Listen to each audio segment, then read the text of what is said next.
네, 매일매일 AI 도움을 받으면서 포트를 구상하고 있습니다. 월요일인 오늘은요, 허반석 ES플래닛 아임차트 수석팀장과 함께 해보도록 하겠습니다. 팀장님 안녕하세요. 반갑습니다. 안녕하세요.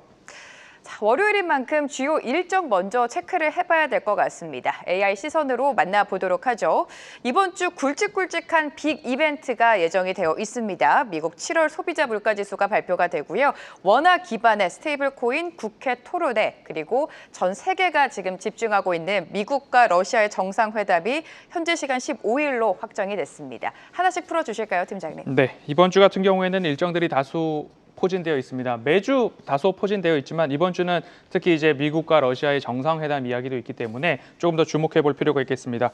10일, 어제부터 13일까지 베트남 서기장이 국빈 방한 중에 있다. 그리고 11일 정상회담이 있다라고 보시면 되겠고요. 굵직한 이슈 중에 하나는 미국의 7월 소비자 물가지수 CPI 발표가 있습니다. 그리고 14일 같은 경우에는 한국의 옵션 만기일, 그리고 미국에는 신규 실업수당 청구 건수 발표가 예정되어 있고요. 15일 금요일 미국과 러시아의 정상회담이 예정되어 있는 상황이고요. 글로벌 이슈는 이렇게 정리해 볼 수 있고, 국내 일정 같은 경우에는 월요일 APEC 2025 민간 대화가 이어지고 있습니다. 그리고 내일 국회 원화 기반 스테이블 코인 토론회가 있고요. 그리고 국정위에서 대국민 보고와 그리고 13일 대국민 보고에 이어 15일 미국과 러시아의 정상회담 마찬가지로 원자재와 관련된 이야기들, 그리고 알래스카에서 진행이 예정되어 있다라는 일정 때문에 우리나라도 마찬가지로 LNG 관련된 이야기들까지 나올 수 있습니다.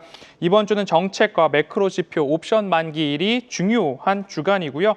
그리고 정책으로는 원전, 철도, AI, 저출생까지도 국정이 대국민 보고에서 다뤄질 수 있는 상황입니다. 미국과 러시아 지정 확정 리스크, 원자재 가격 급변에 대한 주의까지도 함께 볼 수 있기 때문에 이번 주 방산, 에너지, 원자재, 자원 개발 등 단기 테마에 관련된 이야기들이 형성될 것으로 AI는 전망하고 있습니다. 네, 이번 주에 재료가 굉장히 많은 것 같습니다. 일단은 미국의 경제 지표가 나오고요. 미국과 러시아의 정상회담 속에서 어떤 결과들이 나올지도 세계가 좀 주목을 하고 있는 것 같습니다. 자, 그렇다면 AI는 이번 주 포트폴리오 전략을 어떻게 가져가고 있습니까, 팀장님? 네, 이번 주는 확대 전략에서는 정책과 관련된 쪽이죠. 원전, AI, 저출생 쪽이 대국민 보고에서 다뤄질 가능성이 높다라는 이야기가 나오고 있습니다. 원전은 두산 에너빌리티, 우진엔텍, G2파워 쪽을 볼 수 있고요. AI 쪽에서는 네이버와 플리토, 저출생에서는 에르코스, 아가방 컴퍼니, 꿈비. 그렇게 조금 확대 전략으로 모멘텀 플레이를 해보자라는 이야기 나올 수 있고요. 축소 쪽으로는 CPI 발표와 한국의 옵션 만기일이 중요한 터닝 포인트가 될 수 있기 때문에 CPI 발표를 앞둔 전후로는 비중 축소에 대한 이야기를 대형주, 기술주 중심으로 이야기를 해주고 있습니다. 그리고 유지 전략으로는 배당 및 고배당 금융주에 대한 옵션 만기일 전후로의 비중 유지 전략을 이야기하면서 KB금융, 신한지주, 대신증권, 신영증권에 대한 이야기를 하고 있는 상황입니다. 미국과 러시아 이야기를 지속적으로 빼놓을 수 없는 상황인데요. 이 안에서도 방산, 원자재, 앞서 말씀드렸던 LNG 관련된 테마까지도 우리가 확대는 정책 테마를 보시고요. 비중 유지는 고배당 금융주를 보시고요.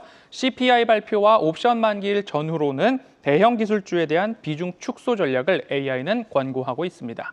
네, 확대는 정책 테마입니다. 원전이라든지 AI 저출생을 눈여겨보고 있는 것 같고, 또 옵션 만기일이 목요일에 예정되어 있습니다. 만기일 수급 동향과 함께 배당, 고배당 금융주는 좀 비중을 유지하면 좋겠다라고 선별적으로 대응을 해줬습니다. 자, 그렇다면 이번 주 국내 모멘텀 일정도 봐야 될 것 같은데요.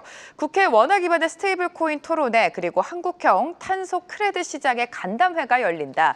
자, 스테이블 코인과 관련해서 지금 상대적으로 시장의 관심을 살짝 덜 받고 있습니다. 네. 일정 체크해 주실까요? 네. 지속적으로 스테이블 코인에 대한 이야기를 AI는 모멘텀으로 꼽고 있는데요. 네. 12일 국회에 원화 기반 스테이블 코인 제도 개선 토론회가 예정되어 있습니다. 국내 가상자산 규제의 정비, 그리고 금융위 국회 업계 간 이해관계 충돌 가능성에 대한 토론회를 미리 하고요. 더욱이 이번 달 말 서클의 최고위 경영진이 우리나라에 방문할 예정이다라는 것 때문에 관련주들의 모멘텀이 이번 달 말까지는 유효하다라는 전략입니다. 관련주로는 쿠콘, 더즌, 다날, NHN, KCP, 우리기술투자, 그리고 대형주로는 네이버 카카오, 카카오페이, LG CNS 등을 AI는 꼽고 있고요. 두 번째로는 탄소 포집입니다. CCUS라고 해서 탄소를 모아서 재사용, 재활용할 수 있는 그리고 저장할 수 있는 기술입니다. 14일 목요일 한국형 탄소 크레딧 관련한 오찬 간담회가 예정되어 있습니다. 정부와 산업 간 CCUS 도입 및 탄소 배출권 시장에서 확대에 대한 논의가 있다면 이는 신재생 에너지 및 친환경 에너지 쪽에서의 기술, 산업 확대 전략이기 때문에 중장기 모멘텀으로도 가능한 투자 포인트가 될 수 있다라는 것이 AI의 권고입니다. 관련주로는 에어레인, 에코바이오, 그린케미컬, 유니드, 태경BK, 에코플라스틱, 에코아이 등을 AI는 꼽고 있습니다. 네, 탄소 크레딧 시장 간담회가 이번 주에 예정이 되어 있습니다. 시장 안에서 신재생 에너지 관련주가 다시 한번 시세를 내줄 수 있을지 체크를 해보도록 하겠습니다. 오늘도 이렇게 AI 시선으로 투자 전략 세워봤습니다. AI 포트인사이트 허반석 ES플래닛 아임차트 수석팀장과 월요일 이 시간 함께했습니다. 감사합니다, 팀장님. 계속해서 다양한 경제 이슈를 알고 싶다면 구독과 좋아요, 알림 설정 부탁드립니다. AI 캐스터 권미정이었습니다.